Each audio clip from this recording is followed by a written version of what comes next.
I started making documentaries with a series called Hands That Build Bhutan, and each episode of that A Day in the Life series started with a quote. I can't quite remember it accurately, but it went like, democracy is based on the belief that ordinary people have extraordinary potential. Or was it, there are extraordinary potential in ordinary people? Anyway, if anyone who's watching this knows that quote or remembers that line from my documentary, then please share it in the comment below. Hi, my name is Karma Dendrup, and this being a Wednesday, which brings me to talking about today's My Take, which is T for tariff. My take is never about pointing fingers, but having said that, I don't know if it's the previous government and because I remember they also had made some pledges and some promises, but for a fact I know that this government, the current government, had also made promises with regard to tariffs. Given the age that I am at, and having gone through now, what is this? Is this our fourth government? We have had our fair share of how political parties and politicians make promises and pledges, but once they come into power, it's a different story to bring it to life. And being cognizant and mindful about what the challenges are and not getting into all of that, what I wanted to share with regard to tariff is that last year, somewhere in the beginning or mid-year, there was some news and there was some noise about the pledge that the current government had made was going to come into effect.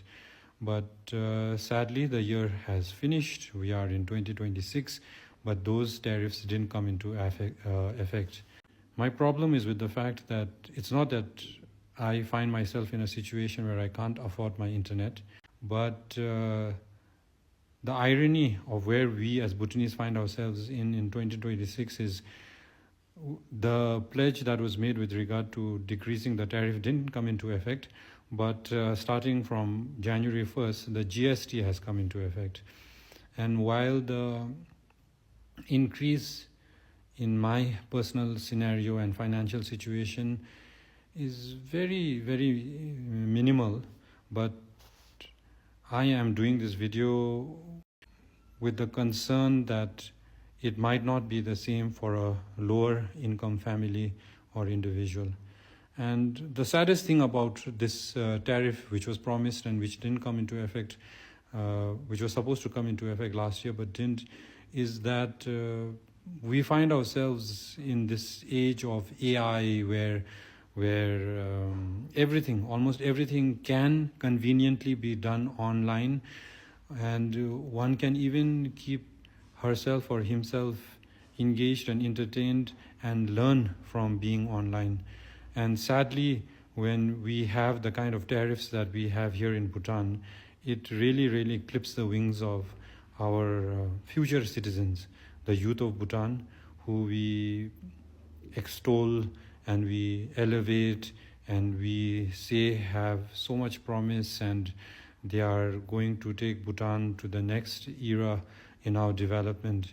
But I find it ironic and to that detriment that if we don't do something about this tariff, we are in some sense crippling. If that's too drastic a word, then I think we are definitely slowing the next generation from learning and keeping up with the times, with the kind of tariff and other taxes that we seem to be implementing. Thus, thank you. If you have any thoughts on what I shared, then please do share it in the comment below. And if you don't agree as well also, then please do comment and share below. I'll catch you in the next one.